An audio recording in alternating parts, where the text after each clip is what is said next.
investigative agencies and the prosecutorial agencies in Kenya to prosecute corruption and get to deal with it once and for all? Those are the big questions in the minds of Kenyans this afternoon. A highly expectant nation that the president will finally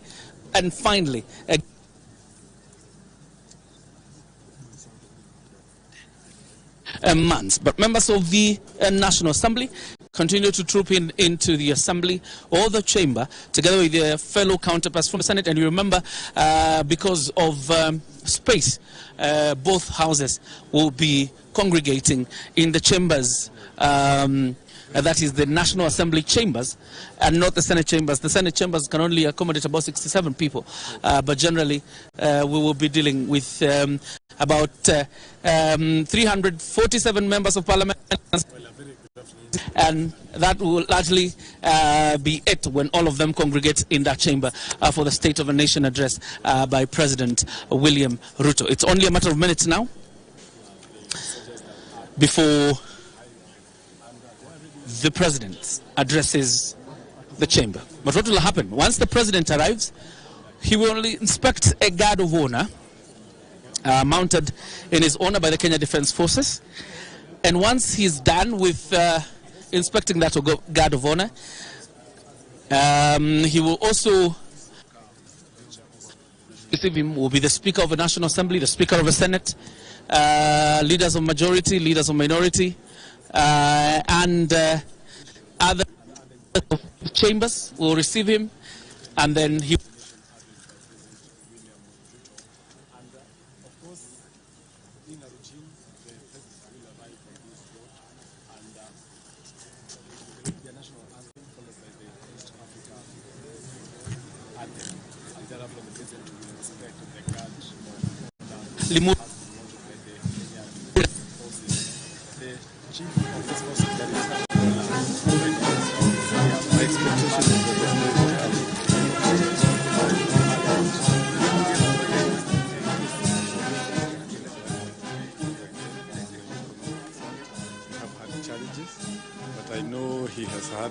a plan for this nation, and I believe that he is going to explain as to how far he has executed the plan.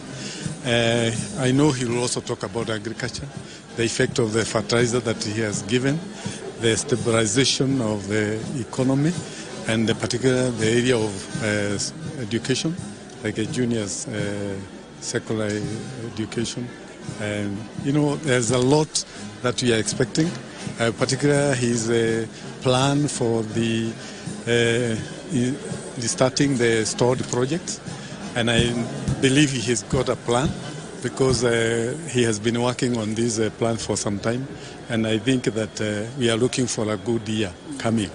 It was difficult this year trying to seal the gaps that have been there and to getting this country back despite the challenges that are there worldwide. We know we have problems with Ukraine and Russia, Israel, and now Palestine.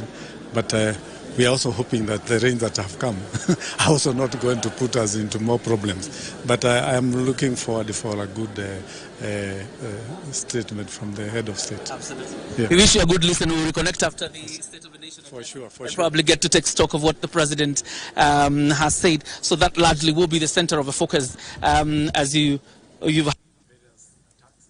conducted.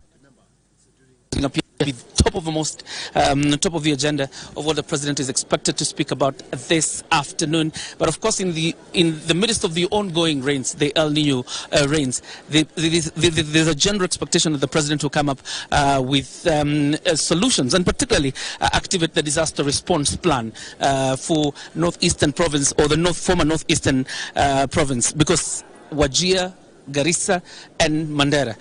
Some of those places have absolutely been marooned by the ongoing floods. But of course, now it's a matter of minutes. We await the arrival of the president. For now, back to you, studio.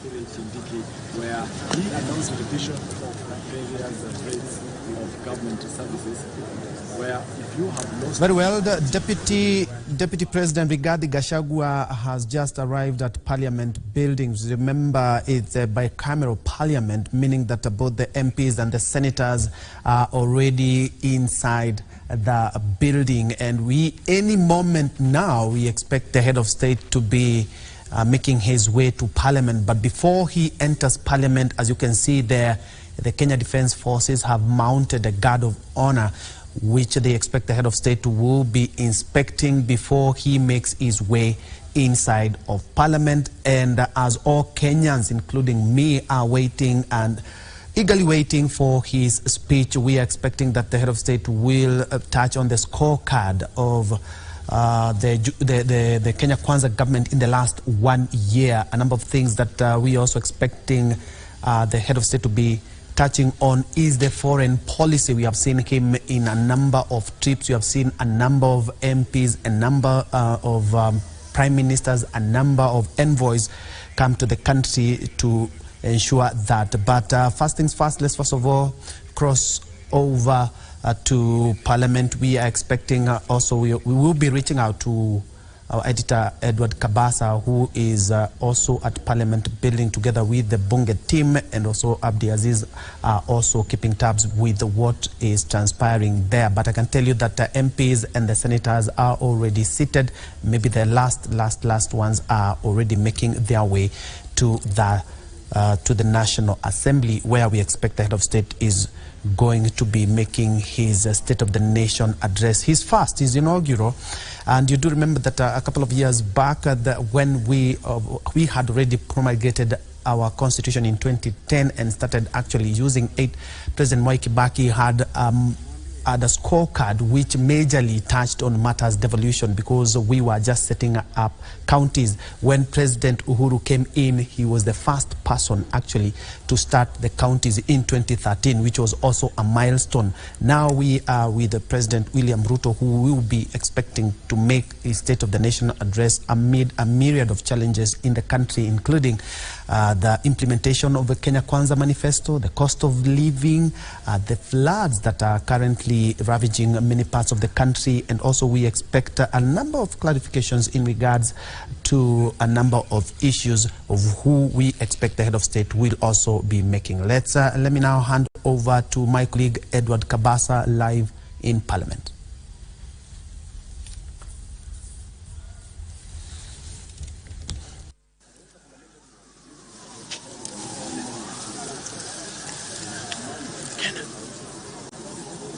Ndio outflow. Teketeke hakuwa anaona kitu. Outflow haraka.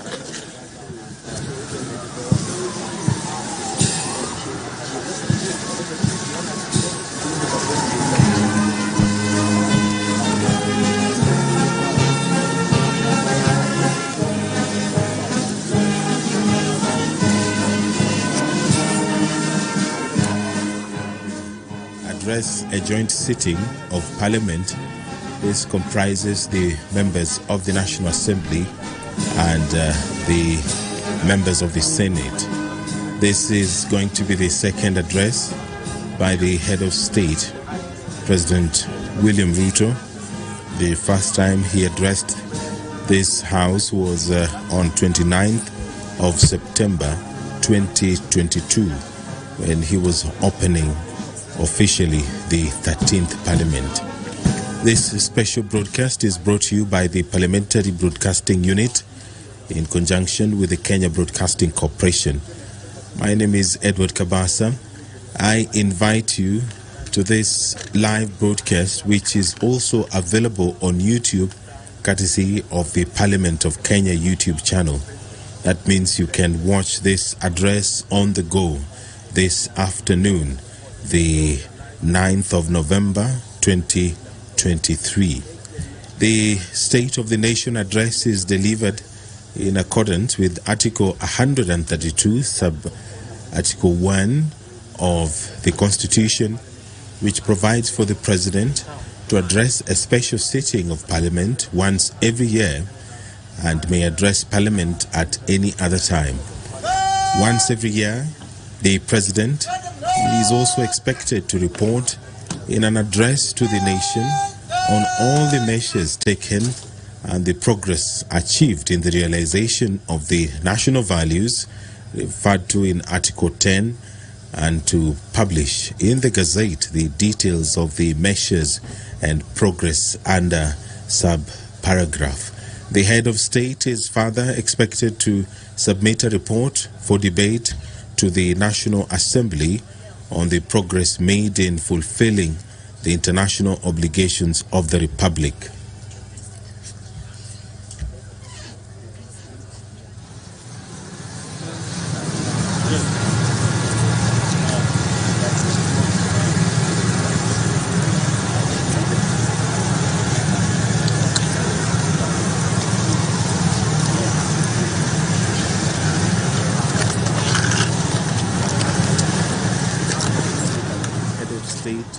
Addressed this Honorable House was on 29th of September 2022, and in that address he promised to implement the bottom-up economic agenda to create jobs and empower small businesses.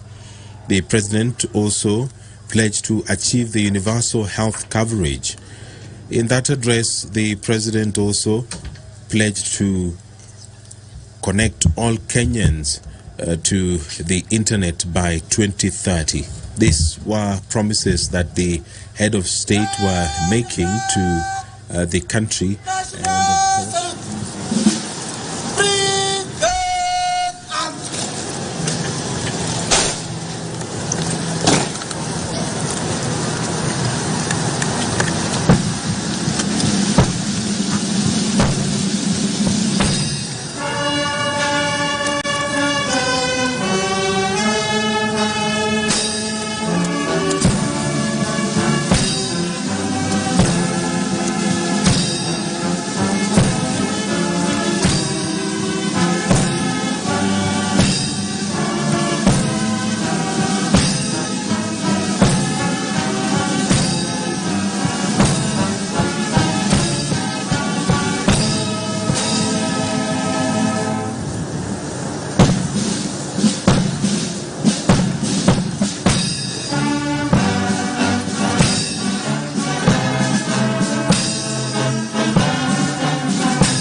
being taken by the government to ensure national unity and cohesion.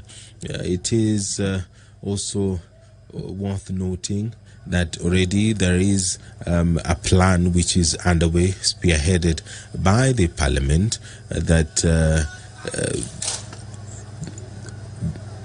political parties and all stakeholders come together in the form of a national dialogue which has been going on at the Bomas of Kenya. Of course, Parliament is at the center of this process. The 10-member dialogue team has for the last several months been deliberating on a number of topics in the agenda, comprising of outstanding constitutional matters, electoral justice and related matters, as well as entrenching funds into the constitution, establishment and entrenchment of state offices, and fidelity to political parties and coalitions, and the law on multi-party democracy, and the elephant in the room being the cost of living.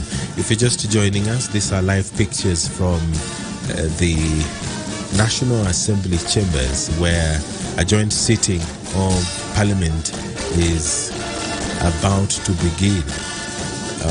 On your screen there, to your right, that is the Honorable Member for Jomvu constituency, Honorable Badi Twalib. We can also see the county woman member of the National Assembly for Bomet is also in the chamber. Honorable Mushangi is also in the chamber as well. They are waiting for the head of state to make his way into the National Assembly chambers to allow for this process to continue. It is a historic sitting.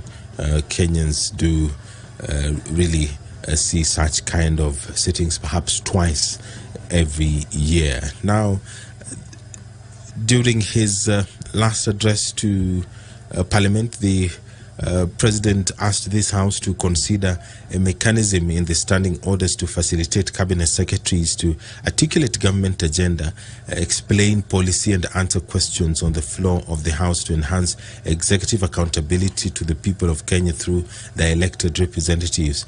This is an agenda that has been achieved, and the members of cabinet, the cabinet secretaries, have been coming both to the National Assembly and the Senate, and they've been able to answer questions which have been asked by Kenyans through their representatives in both houses. The President also did commit during his last address to this House to restore the place of Parliament in Kenya's democracy by respecting the autonomy and oversight authority of Parliament on the executive. There on your screen is Kakamega Senator Boni Khalwale making his way into the chamber, and a number of senators are now walking in. To the left, just on the aisle, is the Deputy Speaker of the Senate, who also is the Meru County Senator, walking into the National Assembly chambers to take his seat. There is the nominated Senator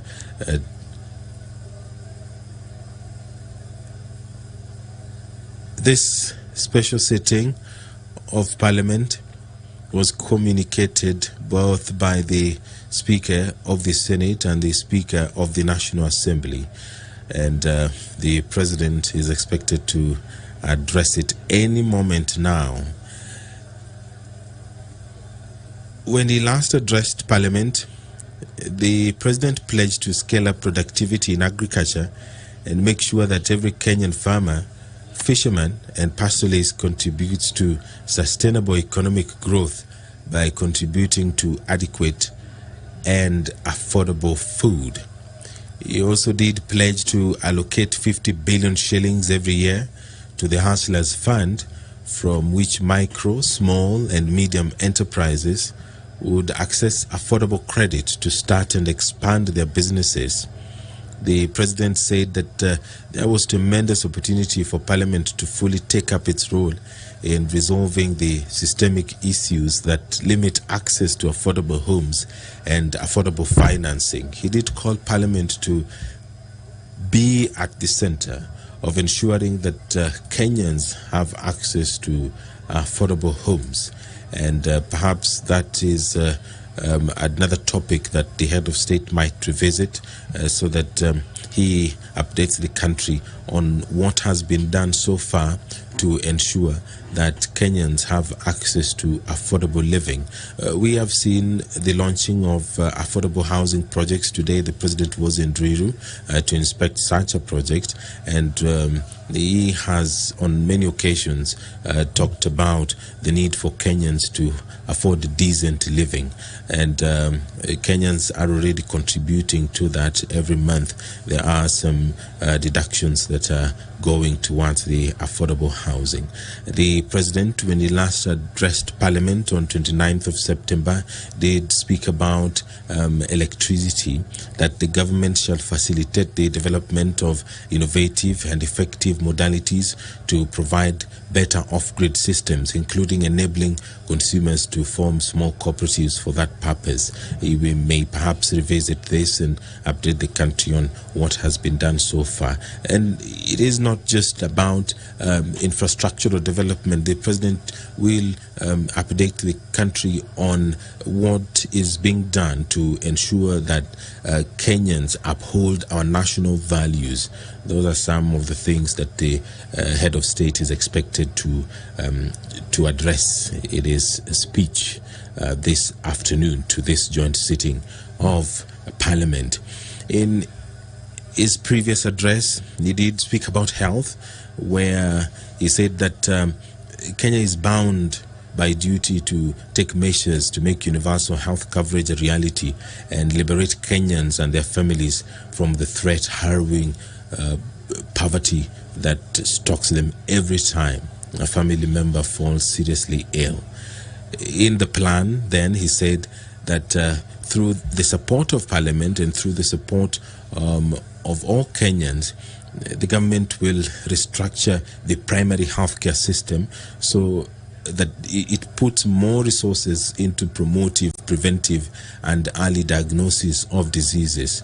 That is one of the agendas of the Kenya Kwanza administration, and we did see a number of steps being taken both by the executive as well as Parliament to ensure that this is achieved, the universal health coverage is achieved in the country. When he also addressed Parliament last time, he did talk about the realization of the National Health Insurance Fund, whose restructuring is not only necessary for efficiency but also enables it become a fit-for-purpose social insurance scheme that caters for all, including chronic diseases. An update of that, of course, Kenyans are expecting this afternoon. The president also did address issues to do with digital technologies, which he said have become a critical player in economic growth. And what we have seen, what Kenyans have seen in the last couple of months is the steps which are being taken by the president, of course, through the cabinet secretary for information, communication, and the digital highway, digital economy, I beg your pardon, to ensure that the country is connected digitally. The president promised to capitalize on existing technology and innovation in public and private sector to distribute the Hustler Fund as promised in the Kenya Kwanza Manifesto. And he did call upon financial institutions and Kenya's young generation in innovation hubs to participate in the digital economy by redesigning their products to serve the goal of empowering millions armed with grand ideas and are only waiting for the fund to finance their dreams to reality. So Kenyans are expecting the head of state to announce the steps being taken to ensure that this is achieved. The State of the Nation address will begin anytime now, but the president is within the precincts of Parliament and he will be making his way into the chambers, accompanied by the Speaker of the Senate and the Speaker of the National Assembly. That is Honorable Moses Wetangula and Honorable Amason Kingi, respectively. They will be leading and they will be accompanying the head of state as he makes his way into the chamber to address this joint sitting and, of course, to address the nation at large. This is the State of the Nation address, and it takes place at least once or twice in a year, and it is an address that is being awaited with bated breath. Kenyans want the head of state to update them on what is being done to ensure that issues to do with the cost of living are addressed. There is some activity at the door. The members who are still within the precincts of Parliament are making their way into the chambers, and any moment now we do expect the head of state, accompanied by the speakers of Parliament, to walk into the chambers to allow this process to take place. Now, there will be a prayer by the Speaker of the Senate, and then there will be convocation by the Speaker of the Senate and by the Speaker of the National Assembly. The Speaker of the National Assembly will invite His Excellency the President to make his address. After the head of state will address the House, and after that there will be an adjournment by the Speaker of the Senate and by the Speaker of the National Assembly. It is not the first time that this is happening. Kenyans have witnessed such occasions before, and what perhaps will vary is the content of that address. Every year, Kenya experiences unique challenges and unique types of progress, and that is what Kenyans are now waiting for, to hear what the head of state has to say regarding the state of this great nation. When he addressed this sitting in 2022, he committed and said that he was determined to ensure that Kenya's tax system is responsive to the needs of the economy. The head of state said that the tax system must be equitable, efficient, and customer-friendly. He did say that the economic principles of equitable taxation require that the tax burden reflects ability to pay. He said that this is best achieved by a hierarchy that taxes wealth, consumption, income, and trade in that order of preference. He said that Kenya's tax regime then fell short of that. The president said that the government then was overtaxing trade and undertaxing wealth. He did promise to propose tax measures that begin to move Kenya in the right direction. What is the status of this? Kenyans are perhaps going to be asking those questions and hoping that they will be answered this afternoon when the head of state makes that address. And he also said in his previous address to Parliament that the government will work with the Kenya Revenue Authority on a culture change to make it a people-friendly, customer-centric organization. He was of the view that it should be renamed to the Kenya Revenue Service in line with the proposed transformation. What is the status of that? Kenyans are waiting for the president to address that, perhaps. There on your screen are a number of members seated, and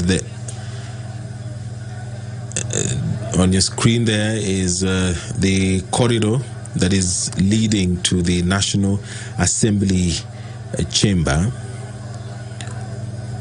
On the wall on your right are the portraits of the former Speaker of the National Assembly, who is currently the Attorney General, Honorable Justin Muturi, and the far right is the current Speaker of the National Assembly, Honorable Moses Wetangula. On your screen is the Sergeant-at-Arms, followed by the maces. That is on the right, the mace of the National Assembly, on the left, the mace of the Senate carried there, and the clerk of the Senate, and followed by the President, accompanied by the speakers of the National Assembly and the Senate. I will now hand you over for this live broadcast of this special sitting of Parliament. The bicameral House is sitting this afternoon for the State of the Nation address. My name is Edward Kabasa. Enjoy your viewing.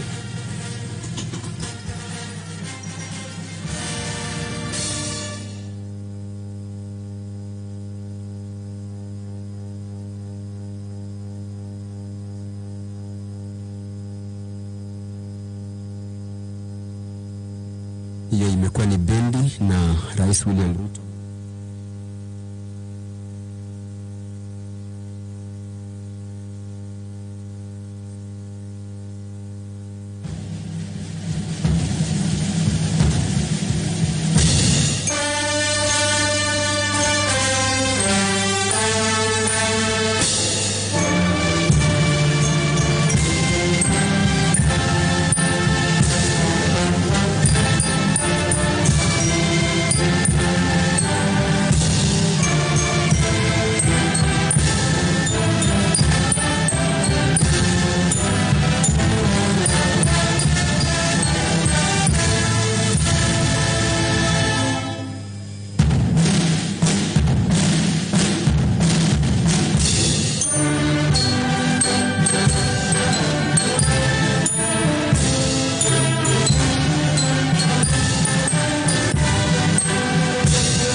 Your Excellency, the President of the Republic of Kenya, the Right Honorable Speaker of the National Assembly, honorable members, let us pray. Almighty God, we beseech you to behold with abundant favor and blessings us, your servants, whom you have been pleased to call to leadership positions in this republic. We seek guidance to treat and consider all matters that shall come under deliberation in so just and faithful a manner as to advance the peace, prosperity and welfare of our country and of those whose interests have committed to our charge. Amen.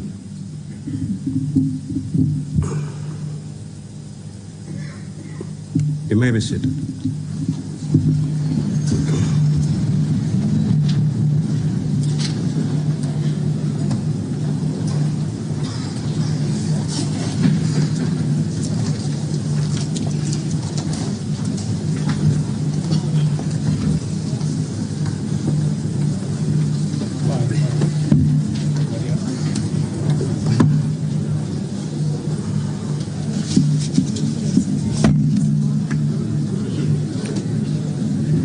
order, honorable members.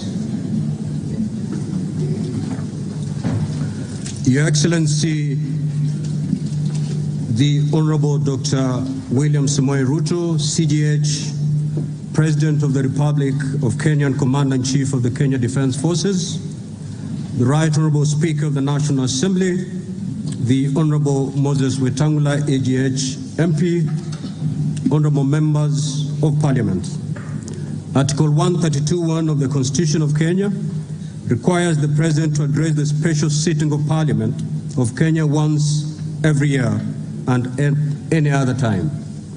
Further, Article 132(1)(c) requires the President to, among others, once every year, report in an address to the nation all the measures taken and the progress achieved in the realization of the national values set out in Article 10 of the Constitution.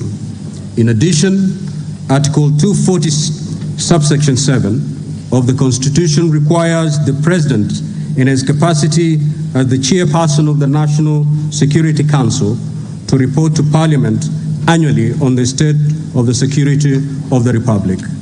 In this regard, therefore, pursuant to Article 132, 1B, and C1 and 2 of the Constitution, the Presidency, via the letter reference number OP/CAP.26/4A, Volume 2/52, informed the Speakers of the Houses of Parliament of the intention of His Excellency the President to deliver his address to Parliament. Consequently, pursuant to Standing Order number 25(1) and 2 of the Senate, I gave notice of today's special sitting to the Honorable Senators by Gazette Notice number 14716, which was published in the Kenya Gazette on Friday, 3rd November 2023. Accordingly, Honorable Members, this special sitting is properly convened. I thank you.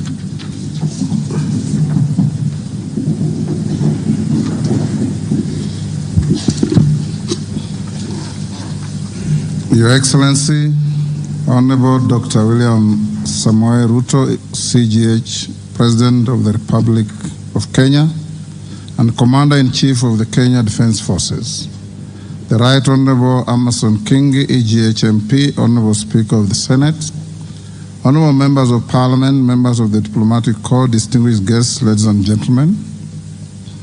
Article 1321B of the Constitution of Kenya requires the President to address the nation once every year and at any other time.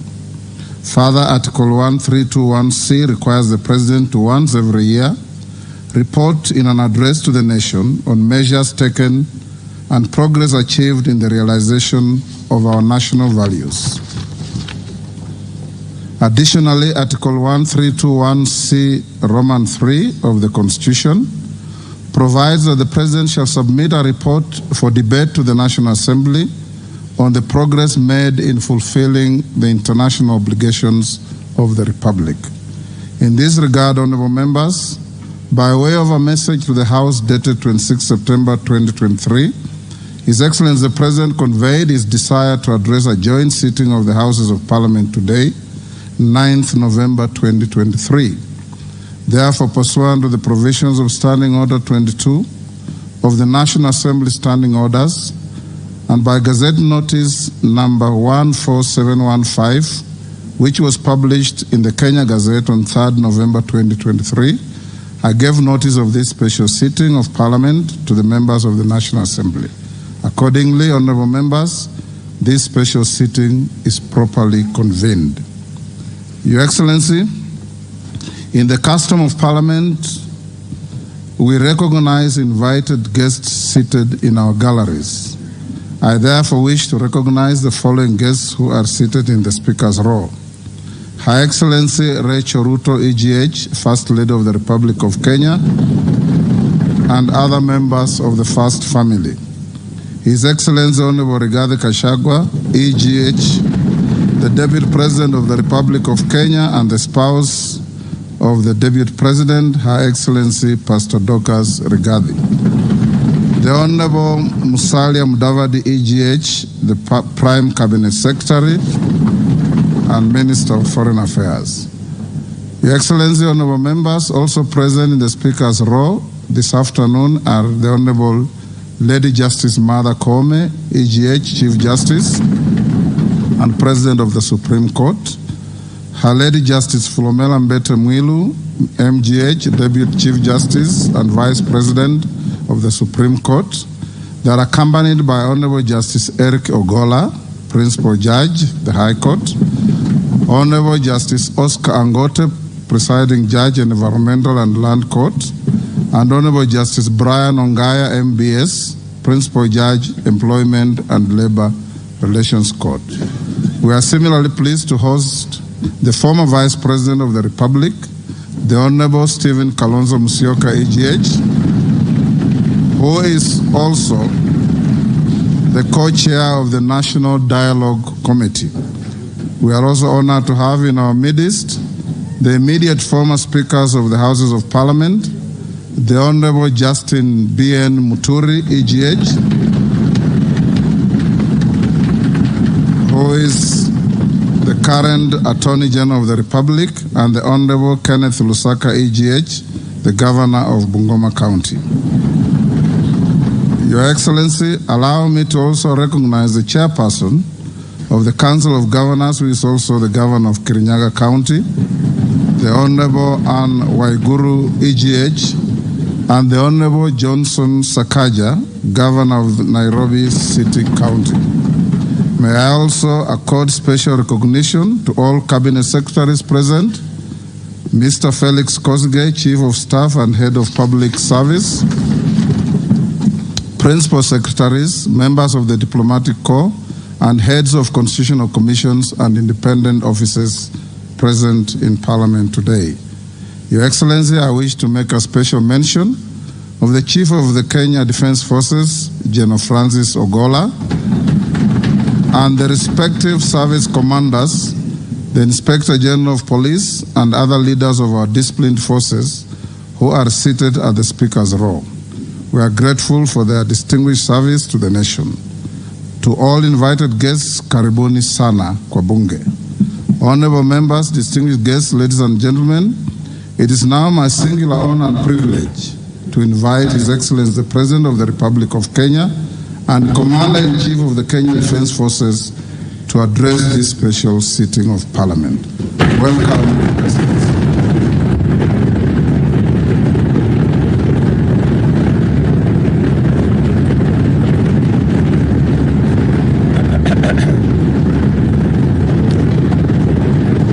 Thank you very much.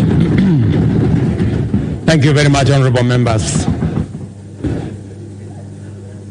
I arise before this distinguished assembly of the democratically elected representatives of the people of Kenya to discharge my constitutional function under Article 132(1)(c).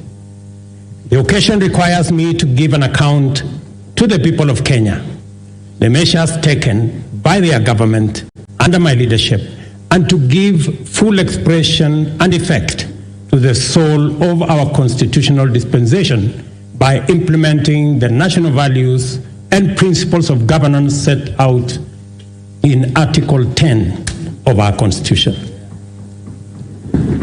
I have a substantial report to give on the progress made in fulfilling this solemn covenant, and that the journey of transforming Kenya for the benefit of present and future generations is fully underway. Its positive effect have also begun to bear fruit across many sectors of our national endeavor, from the grassroots all the way to this capital of Nairobi.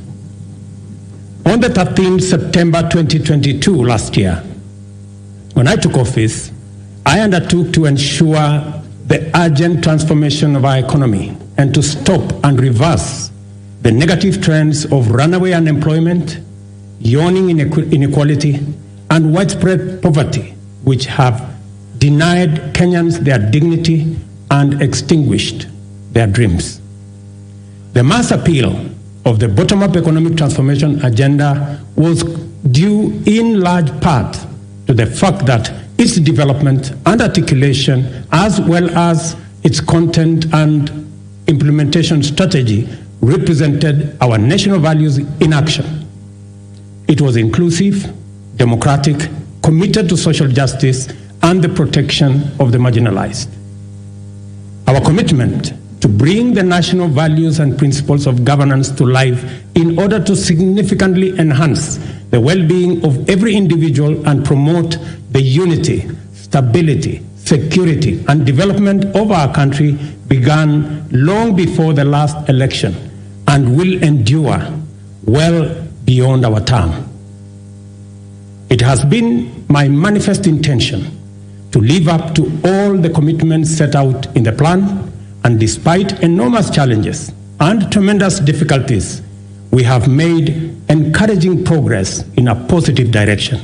This has not only vindicated our philosophy of inclusive transformation in pursuit of shared prosperity, but it has also increased our confidence that we are on the right path and shall, in due course, deliver the transformation of our nation in full.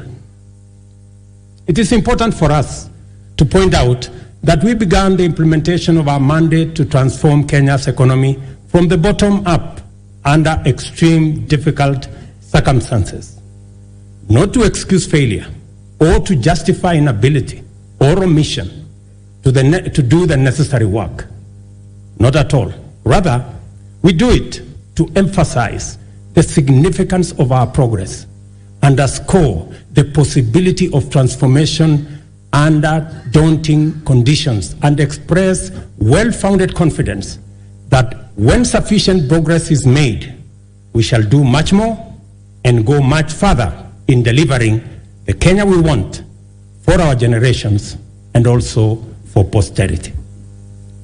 In our plan, we identified 3 primary challenges: external shocks, fiscal distress, and structural imbalance that heavily strained our economy, causing nationwide difficulty.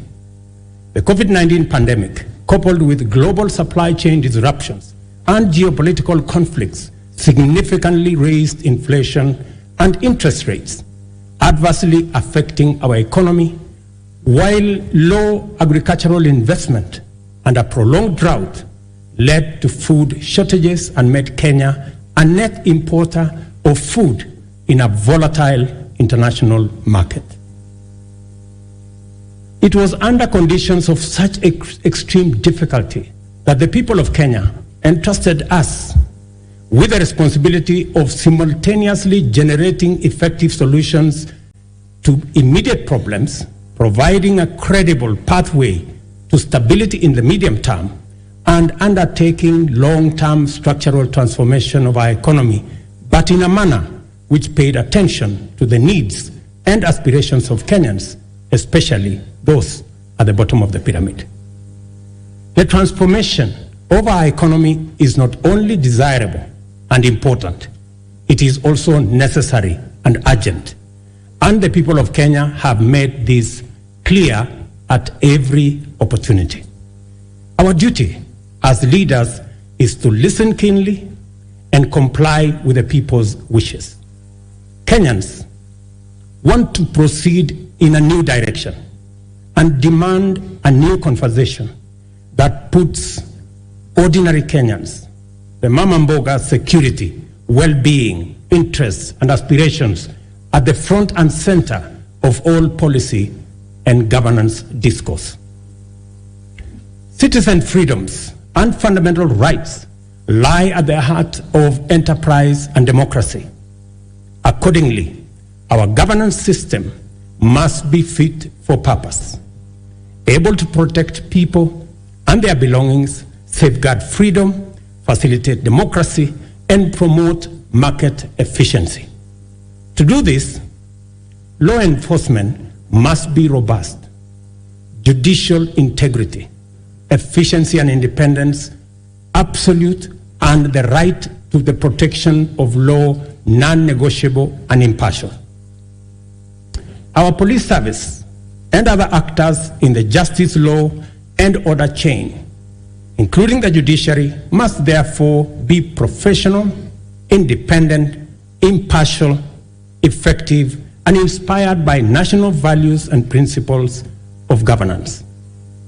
In keeping with our promise to the people of Kenya, I signed important instruments on my first day on duty. Among them, the delayed appointments of 6 judges to the Court of Appeal as recommended by the Judicial Service Commission. Enhanced allocation through this House to the judiciary by 3 billion Kenya shillings. Designated the Inspector General, who is sitting in this House as the accounting officer of the National Police Service to enhance police independence, and subsequently appointed a task force led by the former Chief Justice David Maraga to review the terms and conditions of service of members of the National Police Service.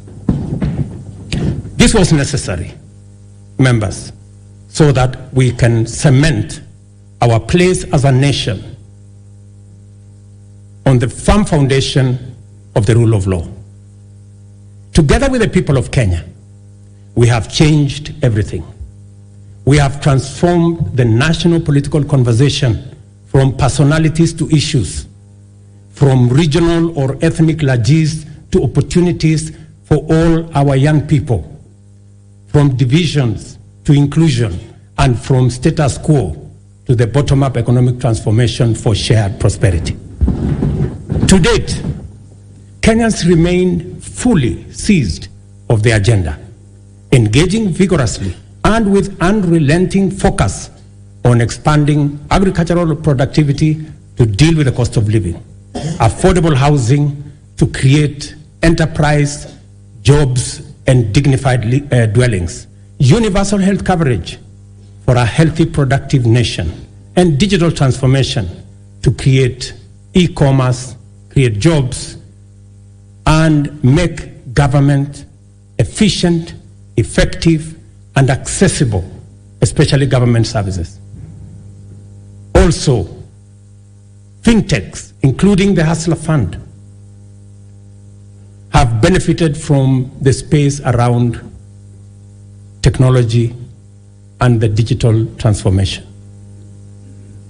By virtue of the internal coherence of our constitutional dispensation, national values and principles of governance set out core directive precepts whose observance imbues every decision and action with implicit constitutionality.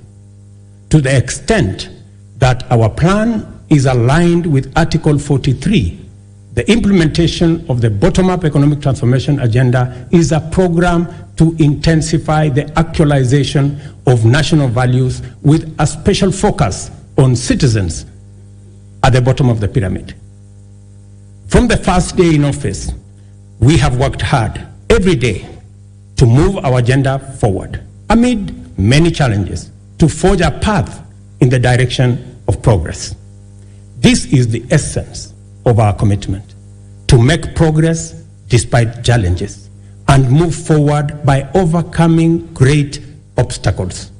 We must never be defined by our problems, and Kenya's destiny cannot be derailed by our challenges. Honorable members, the cost of living is not an abstract phenomenon. It is a reality experienced by households, which can be addressed through practical action and effective measures.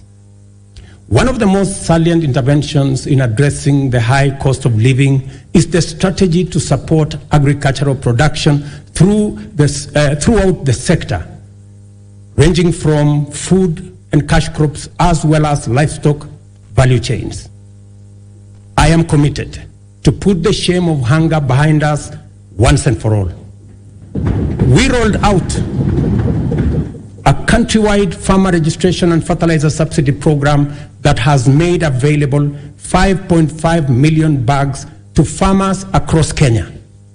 We have progressively reduced the cost of fertilizer from 6,500 to 2,500, increased maize acreage under production by an extra 200,000 acres this year, and enhance maize production by an additional 18 million bags this year. As a result of these interventions, today, a 2-kilogram packet of maize flour is selling at a low of 145 and a high of 175, depending on the brand you buy, down from 250 shillings a few months ago. The famous gorogoro of maize is selling at between 60 and 75. Honorable members, you know how much it costed a few months ago. We have also established 22 new fish landing sites in 9 counties in Nyanza and the Coast region. We have funded and organized beach management units into cooperatives, set up 2 hatcheries in Kabonyo in Kisumu County and in Shimoni in Kwale County. And we are in the process of completing Liwatoni fish processing plant in Mombasa by end of next month, and Shimoni Fish Port by the end of next year. Again, to bring our blue economy resources into the realm of food production. To achieve efficiency, transparency, and accuracy in fertilizer distribution, we enrolled farmers on a digital register with accurate details of the location and acreage of their agricultural land holdings. This database enabled us to implement an e-voucher system through which farmers receive their fertilizer consignments for planting and top dressing of maize, tea, coffee, rice, potatoes, cotton, edible oils, sugarcane across the country. Our farmers are the best people to speak about the success of the fertilizer program. Yesterday, I spoke to several farmers in different parts of the country. Ms. Alice Nato, a single mother in a place called Milo in Bungoma, told me that the 2,500 fertilizer had doubled the yield in her farm from 52 bags of maize last year to 120 bags of maize this year. Another farmer, Mr. Albert Munyi from Embu, appreciated the impact of fertilizer subsidy had in his farm and asked me to work out a way that the fertilizer can be delivered closer to the farmers rather than at the National Cereals and Produce Board depot. I assured him that I will work with the governor of Embu and with all governors to actualize his proposal for him and for other farmers who believe the same. But it was Mr. Samuel Chacha of Kuria who graphically painted the picture of transformation the fertilizer subsidy has done in his farm with a phrase that struck my mind. He simply told me, Mr. President, shamba yangu ina meta.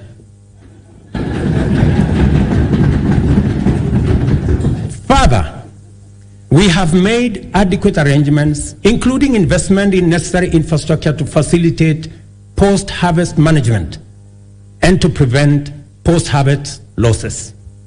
17 certified warehouses jointly managed by the National Cereals and Produce Board and the private sector owners with a combined capacity of 365 metric tons or 4,090 kilogram bags have been prepared in the maize growing areas.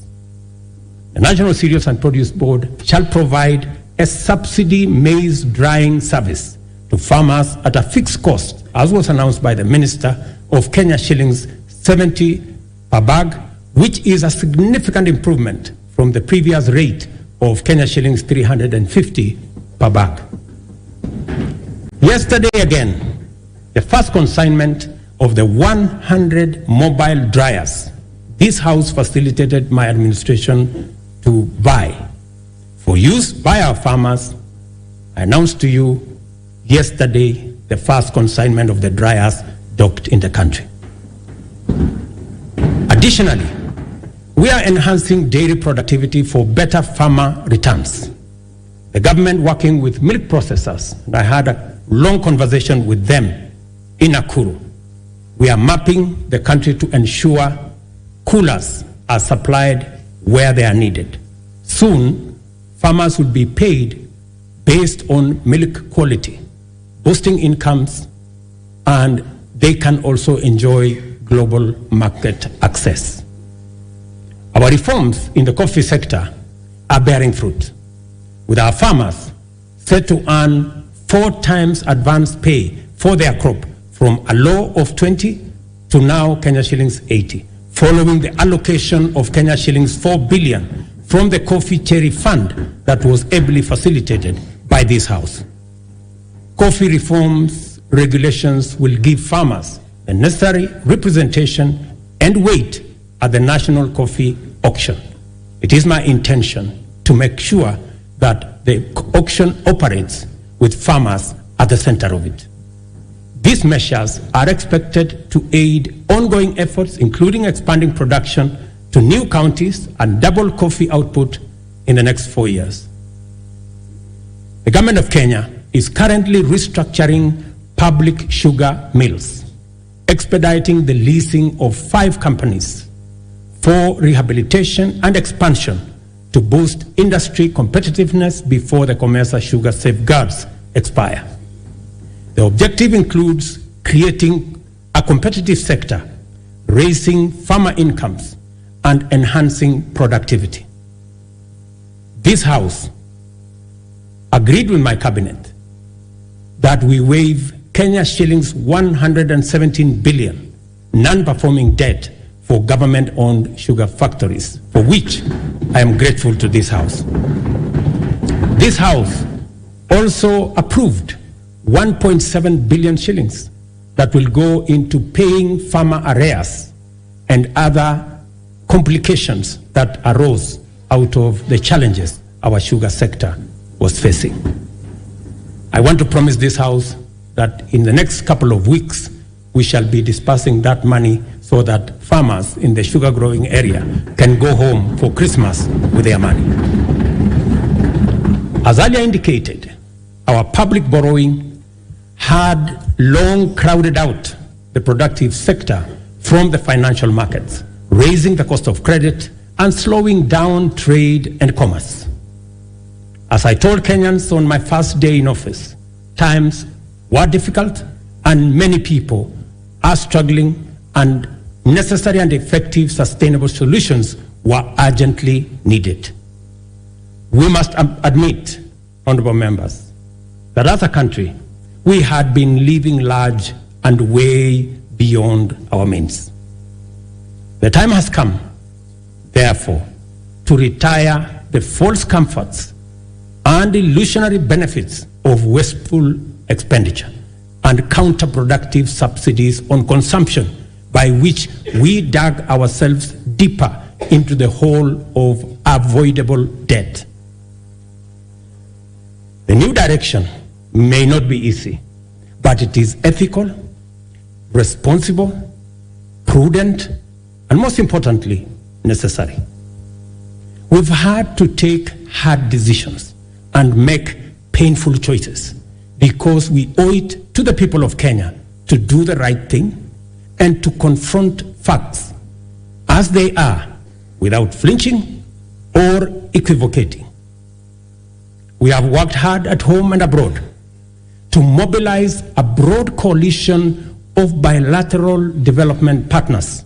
Many of them, I see them in this House, multilateral development banks and other agencies, which have rallied to pull our country back from the brink of debt distress and set us today firmly on the path towards sustainable economic growth. Our efforts to stabilize the situation have yielded such progress that next month, in December, we will be able to settle the first Kenya shillings $300 million or 500 billion Kenya shillings installment of the $2 billion Eurobond debt that falls due next year. I can now confirm with confidence that we will and we shall pay the debt that has become a source of much concern to citizens, markets, and our partners.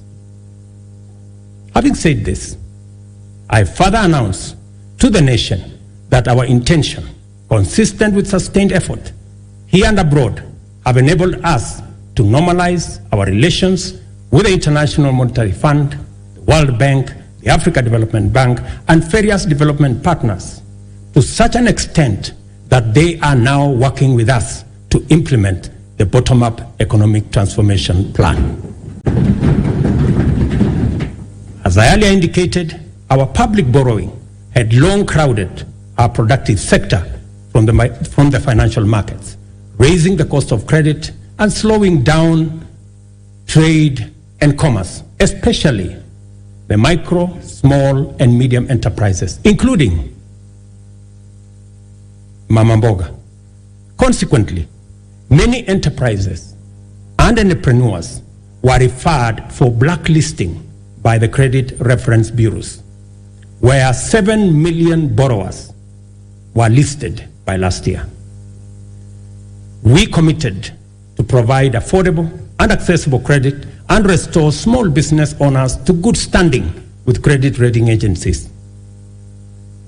A deliberate, targeted strategic financial inclusion fund, the Hustler Fund, providing affordable credit and mobilizing savings for individuals and small businesses, was launched on the 30th of November 2022. The public response to the Hustler Fund has exceeded most initial projections and surprised even the most hardened skeptics. By the end of last month, the fund had disbursed Kenya shillings 36.6 billion and in savings 2.3 billion, and with 7.5 million repeat borrowers whose overall repayment rate is at 73%. The top borrower of the fund has so far accessed Kenya shillings 4.5 million in 816 transactions, while the top voluntary saver is at 631,491. In the intervening period, the Hustler Fund has also launched a group product which has attracted 50,000 active groups to the platform, and of which 20,000 have received 151 million Kenya shillings. The Hustler Fund has provided us not only the huge pent-up demand for affordable credit, but also the readiness of Kenyans to express or to embrace credit and savings and to pay their loans on time with minimum prompting. The notion that Kenyans are not creditworthy or are high-risk borrowers is nothing more than an unjust financial profiling, which has, in many instances, become a needless, self-fulfilling prophecy. Yesterday, when I called Harrison Karisa Kenga, a tuk-tuk operator in Mombasa, who has accessed 714,000 from the Hustler Fund, he suggested to me to find a way to have the fund provide asset financing so that he can buy for himself a tuk-tuk because the one he had was not his. I assured him that during my address today, I would ask the ministry responsible to respond to him. Consequently, I hereby direct the Ministry of Cooperatives and MSMEs to expeditiously engage Mr. Kenga. I will give you his telephone number. The impact of the Hustler Fund is summarized by a story of a Mr. Sospita Ondiek from Kisii. I suggest that the Kenyan film industry should look for him. so that he can tell you his full story. Mr. Ondiek has a plumbing and tiling business in Kisii. And through the Hustler Fund, he has accessed 1.7 million in the many transactions he has undertaken to enhance our savings that have consistently been among the lowest globally, and to correct the delayed transformation of our social security architecture. Fundamental reforms are underway in our savings and social security space. As promised, we committed to take deliberate measures to foster a strong culture of savings amongst Kenyans and enable them mobilize resources for investment and development of intergenerational capital to eliminate old age poverty and to ensure comfort in retirement. Until recently, the rate of Kenya's public pension saving stood at 1.4 billion shillings a month, which is the lowest in our region at only 12.5% of our GDP. As a result of our initial interventions, the savings situation in Kenya is changing for the better. Contributions, honorable members, to the National Security Fund have grown from 1.4 billion shillings in January to 6.5 billion shillings every month, this month. The implication of this growth in our national savings is that it will significantly consolidate our nation's ability to invest in development using domestic resources as opposed to us going to borrow other people's money when they save. Honorable members, majority of Kenyans live in their own rural homes, even though many experience land and settlement challenges, including landlessness, insecure land tenure, and perennial squatter problems. Acute housing challenges are principally an urban phenomenon, and they present a serious threat to health and safety, as well as dignity of people, particularly low-income earners.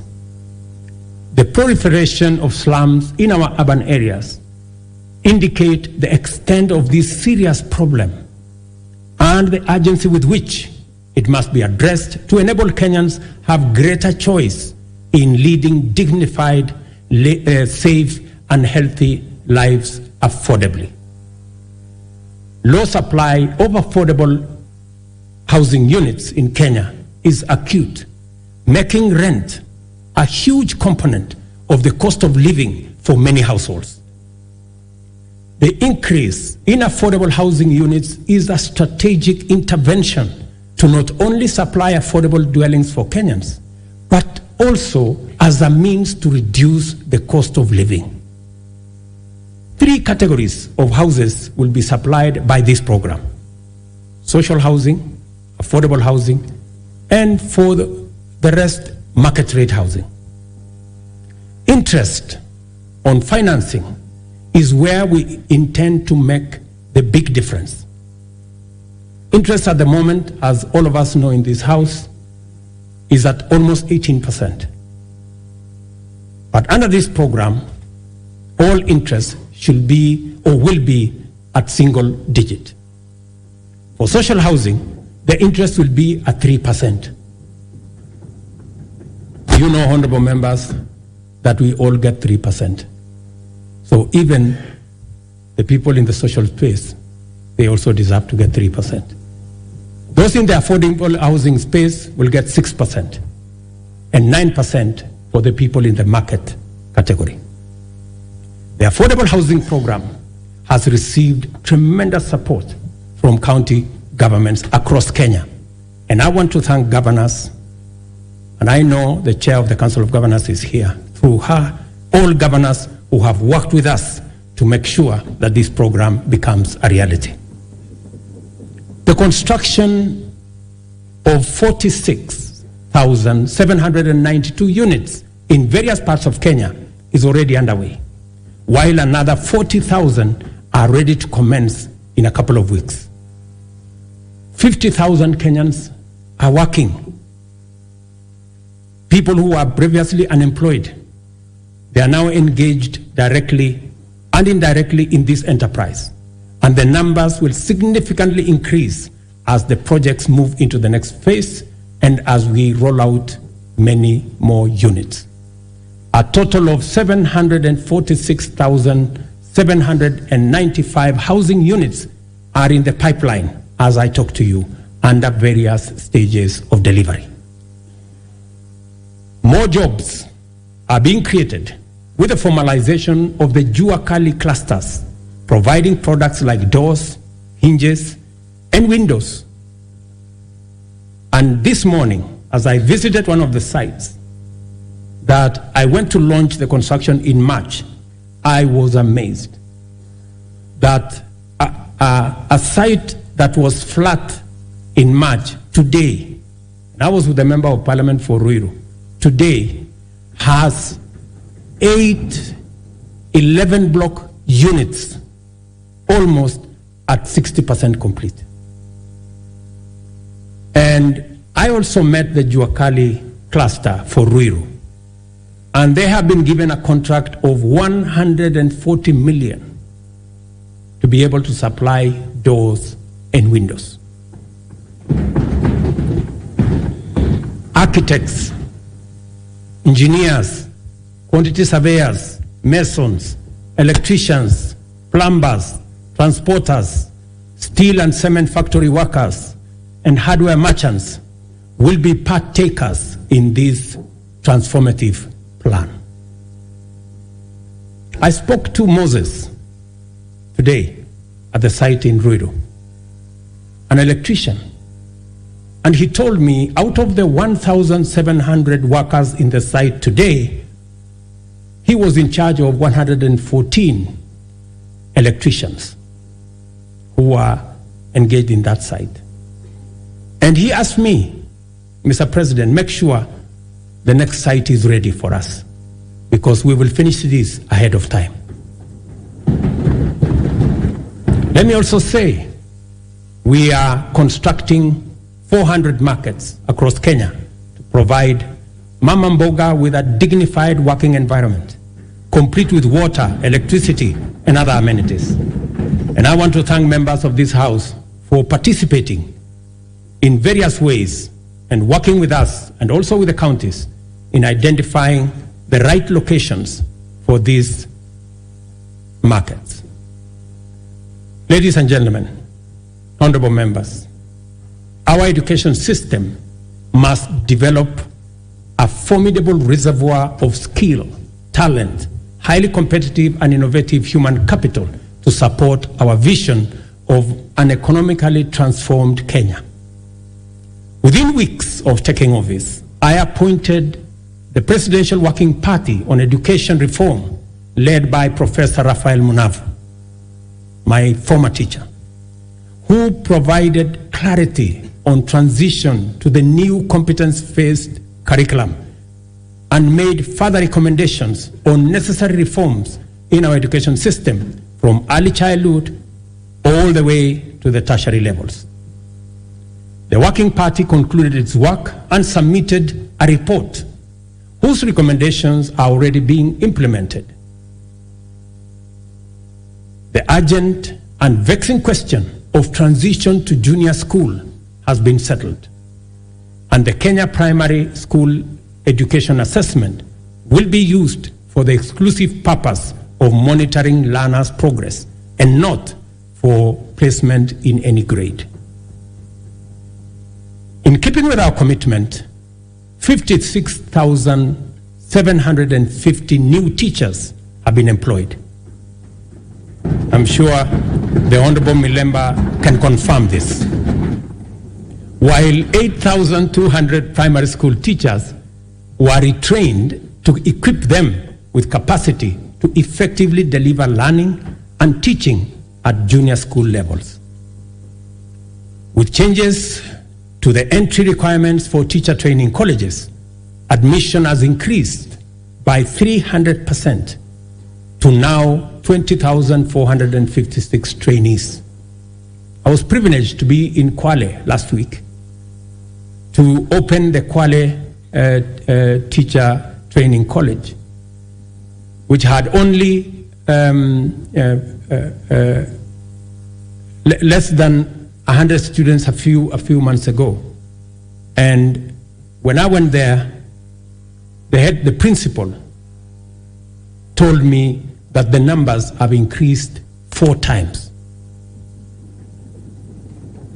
At the tertiary level, the Working Party recommended an overhaul of the existing education funding framework to a variable scholarship and loan model in order to address the financing gap which denied many Kenyans the opportunity to pursue tertiary education in our universities and TVETs, but also created many complications in our universities and institutions of higher learning that by last year, our universities had accumulated debts of close to 60 billion Kenya shillings. I sat down with all the vice chancellors of our 41 public universities, and we came up with a proposal that we are now implementing.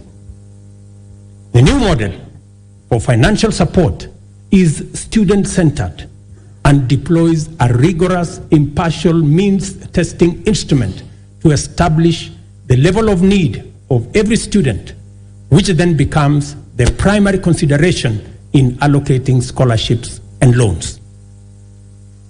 To fully democratize our education system and make higher education accessible and affordable to all, we have also chartered the Open University of Kenya, following requisite cabinet and parliamentary approvals. I want to thank this House for expediting the Open University Charter that had been in the works for the last 10 years.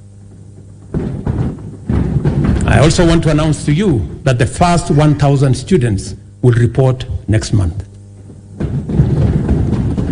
In the course of consulting Kenyans from all walks of life during the formulation of the bottom-up economic transformation agenda, the foundational contribution of health to citizen well-being and the role of costs in driving up poverty were identified as chronic. The implications are very clear, and we cannot afford to delay the delivery of universal health care anymore. Consequently, we have instituted radical reforms in the provision of healthcare services in Kenya, including the enactment of 4 new laws that will anchor the implementation of this bottom-up approach to healthcare. I am tremendously grateful to this House and honorable members for enacting the Primary Health Care Act, the new Social Health Insurance Act, the Digital Health Act, and the Facility Improvement Financing Act. These laws, honorable members, will usher in and guarantee a new era in the provision of healthcare, covering all essential services from preventive, promotive, curative, palliative, and rehabilitative services, guaranteeing every Kenyan access to comprehensive and quality healthcare. Under Afya Nyumbani, we have scaled up our investment in healthcare workforce, employing 20,000 new healthcare workers, deploying 8,429 workers whose contracts had lapsed, and enrolling 3,394 interns across the country to increase the availability of human capital in our public health sector. Working with county governments, and I'm again grateful to them, we have taken measures to resolve the perennial challenge of human resource management in the health sector, occasioning strikes, by establishing the Kenya Health Human Resource Advisory Council, which will be a trusted mediator between government at both levels and our health sector workers. Further, under the Afya Nyumbani model, we identified preventive care as an essential pillar of healthcare service delivery because it enables Kenyans to manage their conditions early enough before they cause serious harm in their well-being and productivity. Community health promotion is our bottom-up intervention to deliver preventive and promotive health solutions at the grassroots by deploying community health promoters to visit Kenyans at their homes, provide basic diagnosis for common conditions, and refer cases to appropriate medical facilities. Together with all the 47 counties, and again, I am grateful to the governors, we have deployed 100,000 community health promoters fully equipped with the necessary kits and an electronic community health information system. In the last 1 month, CHPs have attended to 1.2 million households, just in the last 1 month. I spoke on phone to Mr. Masood Dirie, a community health promoter in Garissa, yesterday, who told me he has been a community health promoter, health volunteer since 2011. Unlike before, now he has a full medical kit and has used it to confirm that 7 people in his locality had high blood pressure. In a twist of fate, he tested himself and discovered that he too had high blood pressure. That's what he told me. And so, apart from referring others, he also had to make way to the hospital. Mr. Obembi Ogutu of Homa Bay told me that the program now makes primary health care a paperless engagement, saying it had started to reduce queues in hospitals. Through the Facility Improvement Financing Act 2023, we have established a framework that confers financial autonomy to health facilities, enabling them to retain funds generated with a mandate to improve facilities, capacity, and to provide healthcare services within that locality. In addition, the Kenya Medical Supplies Agency, as part of many radical reforms, will now deploy ICT to manage supply chains of essential health products and commodities. As a result of this small intervention, KEMSA has improved its stocking rate from 40% to 60% in the last 5 months. And we are now targeting 80% by March next year. As is becoming clear, we cannot hope anymore to deliver services to Kenyans in their millions across the country with any measure of efficiency, integrity, transparency, and accountability without ICT. From education and health to agriculture and financial inclusion, digital technologies reign supreme in transforming service delivery, governance improvements, and catalyzing efficiency throughout the economy. We have commenced the rollout of 100,000 kilometers of the last mile fiber optic connectivity to make reliable high-speed internet available throughout Kenya, along with 25,000 free Wi-Fi hotspots in all market centers. The rollout, and I was given a statistics by the end of this year, the first 2,200 will be rolled out, and another 1,450 ICT hubs in every ward.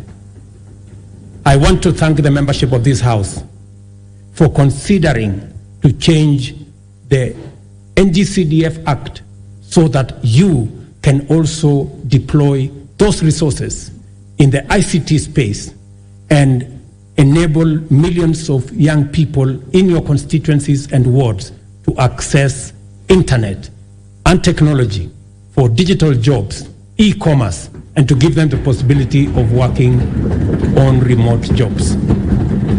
I have engaged the chair and committee of this House in that space.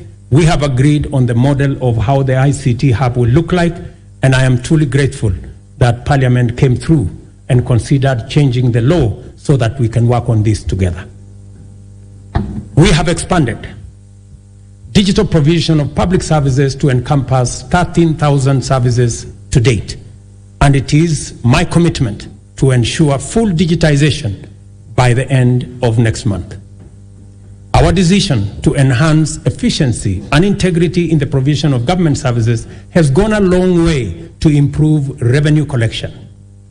Working with the private sector, we launched the local assembly of affordable smartphones last week in Athi River.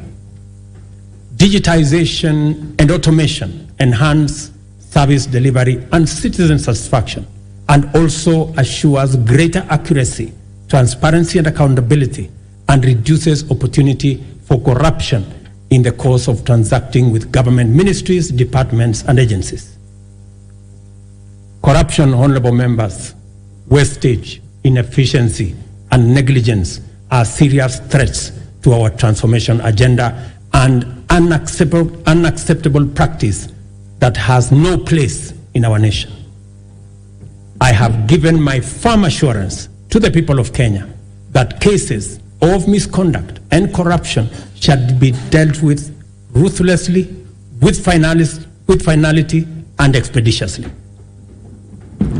I ask this honorable House to finalize the Assets Declaration and Conflict of Interest Bill to further tighten our anti-corruption policy framework and eliminate space for those who want to steal our money.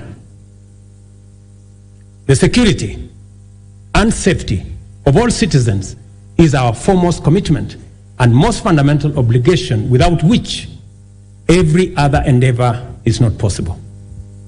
The reason why Kenya has continued on the path of steady progress is that we have maintained stability, peace, and security by affirming our territorial integrity and maintaining internal tranquility. This is not to say our country has not had its share of security challenges. The specter of terrorism is a continuing threat that we must remain constantly vigilant against. Pockets of banditry, cattle rustling, and armed lawlessness have besieged and devastated communities in the North Rift, Northeastern, and occasionally parts of Eastern and the coast regions. We all know that insecurity disrupts lives and destroys livelihoods. Our country has lost too many people to this menace. Many children have been orphaned and missed school, and many families have been displaced because of lawless men taking up illegal arms and waging war against communities. The government exists to ensure that those who challenge our sovereignty, territorial integrity, national security, and the safety of the people of Kenya are expeditiously countered and rendered harmless. We have therefore taken firm and decisive measures to deal with the challenge of banditry, armed crime, cattle rustling, and other forms of impunity in all parts of the country, beginning with a successful security operation to restore calm in the North Rift. We have been systematic, focused, thorough, unrelenting, and totally committed to removing for good all threats to lives and livelihoods of Kenyans. I know there are pushbacks from the criminals, but I want to assure the honorable members of this House that we will be unrelenting. And until it is done, it is not done. In discharging this commitment, we have been mindful not to use security imperatives to commit impunity, including misuse of resources and extrajudicial infringement on freedoms and fundamental human rights of citizens. Sorry.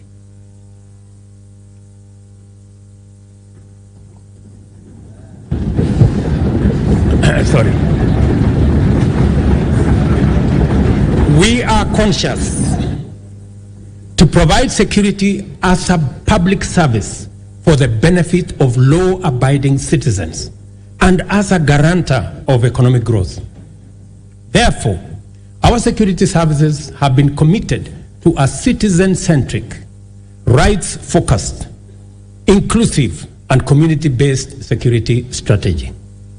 I am therefore quite clear that there exists no tension between the effective delivery of security services and the upholding of human rights and fundamental freedoms. We can be and therefore must be secure, yet free and democratic. In order to entrench our all-of-society coalition, we have resolved to enhance diversity and inclusion by expanding enrollment in the National Youth Service as an agency to capture young people at the bottom of the pyramid. Consequently, we are doubling enrollment to 40,000 yearly in the National Youth Service and have made it absolutely mandatory that every village, center, town, and city in Kenya is properly represented in the recruitment. To consolidate this proposition, we have directed that 80% of future recruitment to all security services, from the military, the police, KWS, Kenya Forest Service, and all other security agencies, 80% will come from the well-trained, talented, and committed young men and women who have undergone training at the NYS.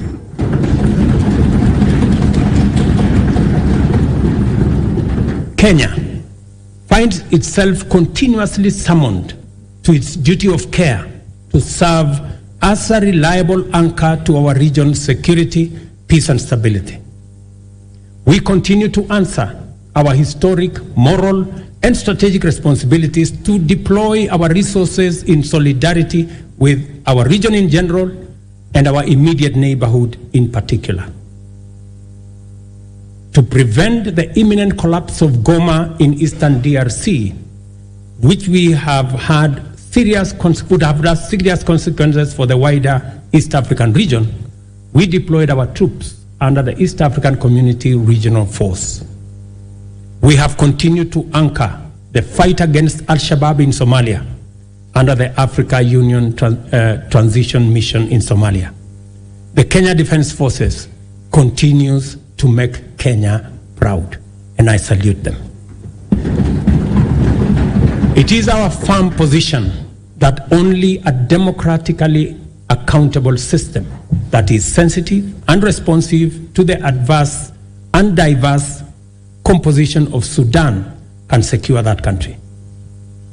Given the regional interconnectedness, together with the Kingdom of Saudi Arabia and the US, we have engaged the Jeddah process as IGAD to fashion a framework that will be best placed to successfully deliver peace in Sudan. Honorable members, our economy is firmly interconnected with regional, continental, and global economic systems. Our security and stability is likewise integrated with those of our neighbors. Kenya has a fundamental, essential, legitimate, and clear interest in conducting robust diplomacy in form of bilateral and multilateral engagements. For the last 12 months, we have continued to fulfill our international obligations through Kenya's leadership in the international arena. This is underscored by the high-level summits Kenya has hosted and participated in. Kenya successfully hosted the inaugural first-ever Africa Climate Summit. We also hosted the 43rd ordinary session of the Executive Council, the 5th mid-year coordination meeting of the Africa Union, and the regional economic communities, and the first ever African edition of the Berlin Climate and Security Conference in Nairobi.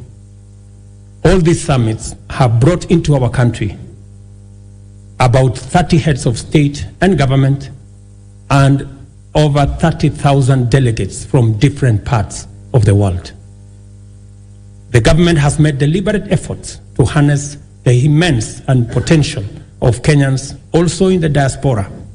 Indeed, I established the State Department of Diaspora in the Ministry of Foreign Affairs so that they can fully participate in the affairs of our motherland. I have committed to work collaboratively, consultatively, and collectively with the counties and all Kenyans to uphold our cherished national values as human dignity, equity, social justice, national unity, inclusiveness, integrity, good governance, transparency, and accountability. I encourage all honorable members and indeed all Kenyans to embrace an open mindset in regard to national strategic interests and to leverage on our rich heritage and diversity. One of the greatest strengths of our country is our capacity to devise bold, unprecedented solutions to our threats and challenges, create imaginative strategies to avert danger, and chart new paths to deliver us from adversity. There is no doubt that our nation has been confronted with immense pressure emanating from political misunderstandings sometimes and electoral disagreements. And it is because we have a robust democracy, which we are very proud of. Such pressure can disrupt lives and livelihoods and undermine our economy. Thankfully, Kenyans always find the moral strength and political imagination to reach across the political divide and engage in dialogue in the spirit of goodwill, fraternity, and commitment to the national interest and the welfare of the nation. It would be, honorable members, remiss of me not to mention the ongoing bipartisan process of national dialogue that has enabled our leaders to find common ground on many of the issues whose resolution will accelerate our transformation, deepen our democracy, and enhance national unity. Specifically, I thank the two co-chairs, my good brother, Stephen Kalonzo Musyoka, our former president, and the leader of majority in the House, Kimani Ichung'wah, for doing a wonderful job. Congratulations, gentlemen. I salute the courage and patriotism of my fellow leaders who have embraced national dialogue and engage and encourage all of us to keep up the noble work of bringing Kenyans together. There is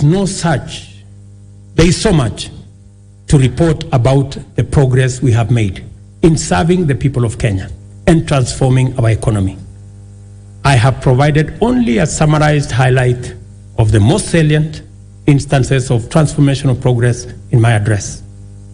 It is my pleasant duty to hand to the speakers of the Houses of Parliament the three reports in full as follows: the 10th annual report on measures taken and progress made in the realization of the national values and principles of governance, the 10th annual report on progress made in fulfilling the international obligations of the Republic of Kenya. Number 3, the 10th annual report on the state of national security. I will not hesitate to acknowledge with profound humility that a lot of the successes we have achieved in delivering the bottom-up economic transformation agenda was due to the patriotic support and solidarity from members of this House, both in the Senate and the National Assembly. We are fortunate to be attempting this ambitious historic project of radical change in a bipartisan era when dialogue, consensus, collaboration, and partnership have replaced dissent, contention, conflict, and disarray as the operating principles of political discourse. Issue-oriented politics, honorable members, is not just a democratic necessity and a pathway to sustainable transformation.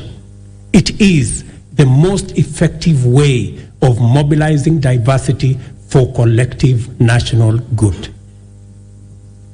As the world reels from the destructive assaults on democracy and the relentless subversion of human dignity, freedom reigns supreme in our land, and our democracy grows deeper and more robust by the day.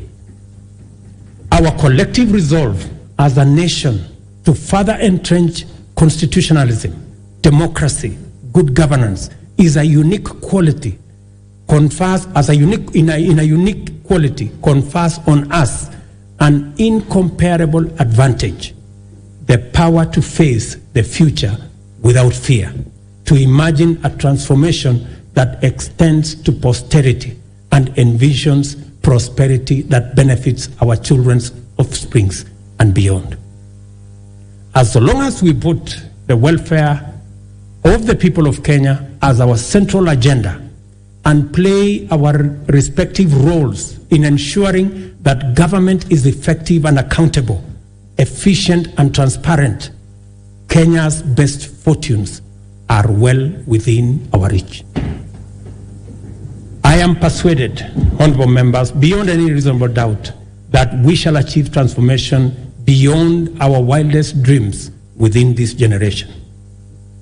As a leadership and as a people, we have a historic opportunity to preside over the greatest transformation and progress ever witnessed in our nation. Kenya is a nation of brave, hardworking, enterprising people who are determined to prevail in the struggle for economic freedom and win the race for prosperity. In a nation like ours, great deeds will be accomplished whenever and wherever opportunity exists. This is why the hard work we have done is already showing the promise of abundant fruit. We have laid a firm foundation for rapid development, and Kenya is no longer on the marks. The state of our nation at this moment in time is prepared, all set, and ready to go. I thank you, God bless you, and God bless Kenya. Thank you very much.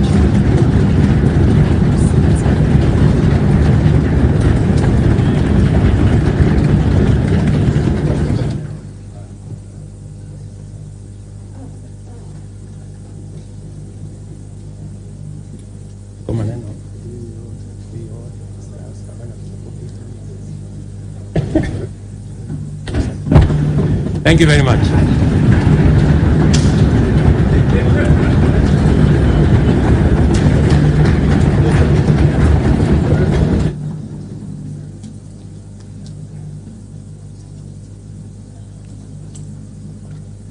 Honorable members, please be upstanding.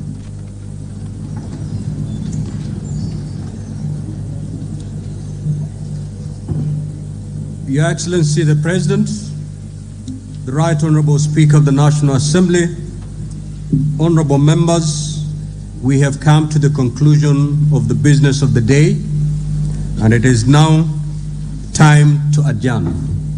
The Senate stands adjourned until Tuesday, 14th of November 2023 at 2:30 p.m. in the Senate chamber. I thank you.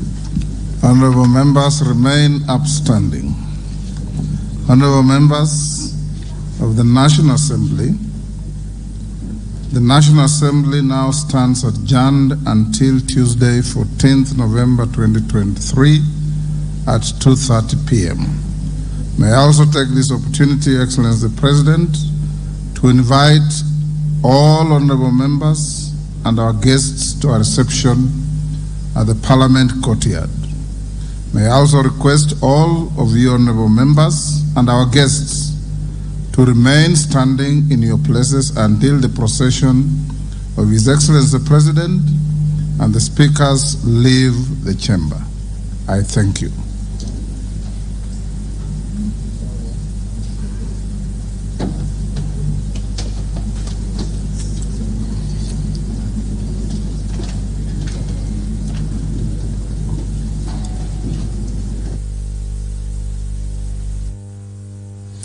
You have been watching a special coverage of the proceedings of Parliament of Kenya, a joint sitting of the National Assembly and the Senate, where the President of the Republic of Kenya, Dr. William Samoei Ruto, has issued the State of the Nation address.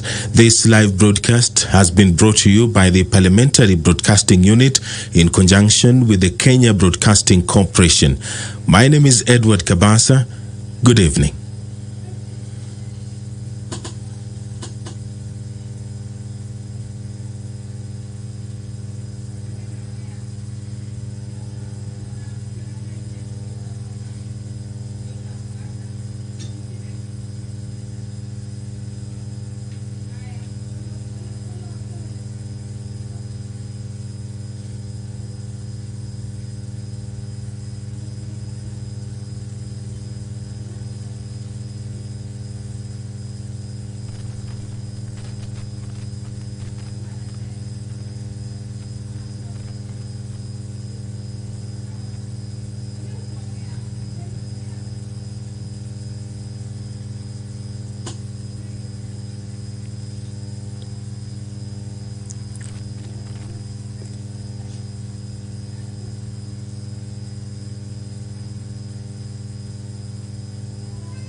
Nakupata.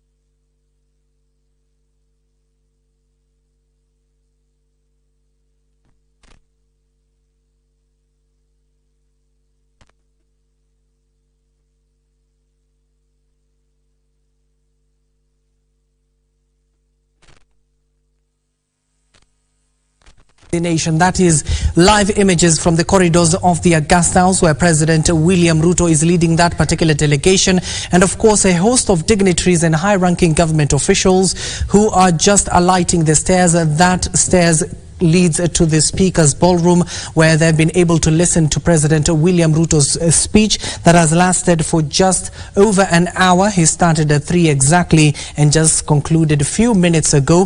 The President touched on a number of issues which we'll try and debunk in the next few minutes or so, but those are live images from the corridors of the Augusta House.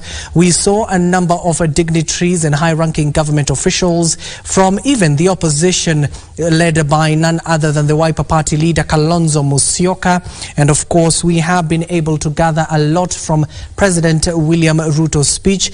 A while ago he was in the corridors of the Augusta House just giving a scorecard of what the government has been able to achieve for the last 1 year or so, and of course the President clearly stating that it will be remiss for him to mention the ongoing bipartisan process of the National Dialogue Committee that was the